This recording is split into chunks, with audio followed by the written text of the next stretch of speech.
Hasil survei harga properti residensial Bank Indonesia mengindikasikan harga properti residensial tumbuh 1,49% secara tahunan. Hasil ini lebih tinggi dibandingkan capaian kuartal sebelumnya yang hanya 1,35%. Meski harga rumah naik, namun hasil survei penjualan rumah mengindikasikan sebaliknya.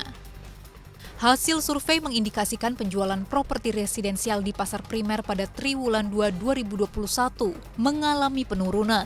Tercermin dari penjualan properti residensial yang terkontraksi 10% year on year. Padahal di kuartal 1, penjualan properti residensial masih bisa tumbuh positif 13,95% secara tahunan.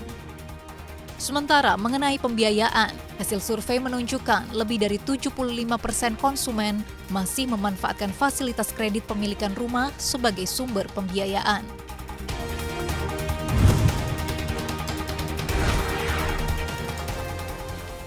Menteri Keuangan Sri Mulyani kembali memangkas biaya perjalanan Dinas Pegawai Negeri Sipil (PNS) hingga rapat di hotel pada tahun depan. Ini sejalan dengan refocusing anggaran untuk penanganan pandemi COVID-19.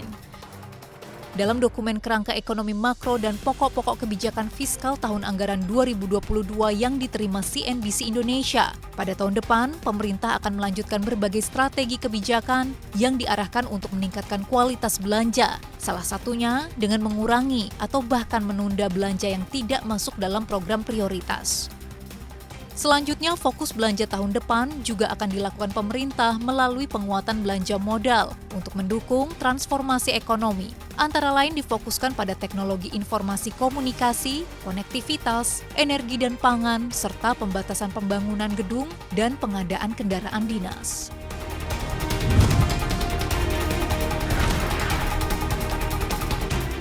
Xiaomi berhasil menempati posisi pertama di pasar ponsel Indonesia pada kuartal 2 tahun 2021. Survei dari International Data Corporation, Xiaomi berhasil menguasai sekitar 27% pangsa pasar tanah air.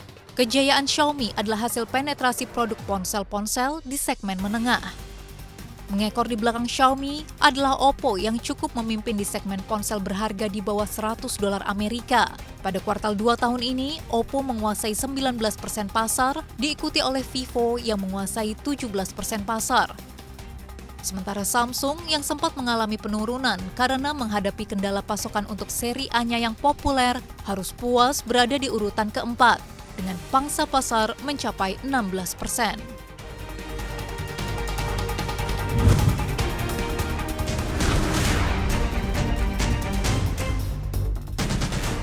Lagi-lagi harga batubara mencapai rekor baru. Harga batubara di pasar ICE Newcastle, Australia sempat menyentuh level $167 Amerika per ton pada perdagangan Kamis. Ini menjadi rekor tertinggi batubara, setidaknya sejak 2008. Dalam sepekan terakhir, harga si emas hitam melesat hampir 10% secara point to point. Sementara jika dirunut selama sebulan ke belakang, kenaikannya mencapai 18,43%.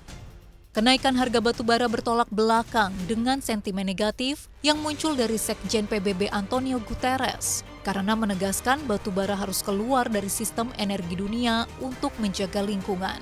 Kenyataannya, batubara masih menjadi primadona karena harganya yang murah dan menjadi alternatif pengganti dari gas alam yang harganya belakangan semakin mahal.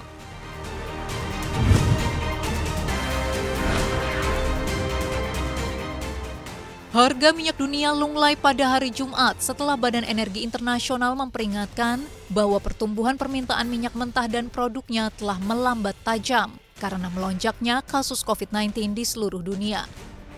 Harga minyak Brent sempat turun 0,8% ke $70 per barel. Sementara minyak mentah WTI anjlok nyaris 1% ke level $68 per barel. Tren bullish permintaan untuk minyak mentah terhenti pada bulan Juli karena diterapkannya pembatasan di sejumlah negara akibat varian Delta. Meskipun diyakini permintaan minyak masih akan meningkat, namun kecepatannya akan lebih lambat selama sisa tahun 2021.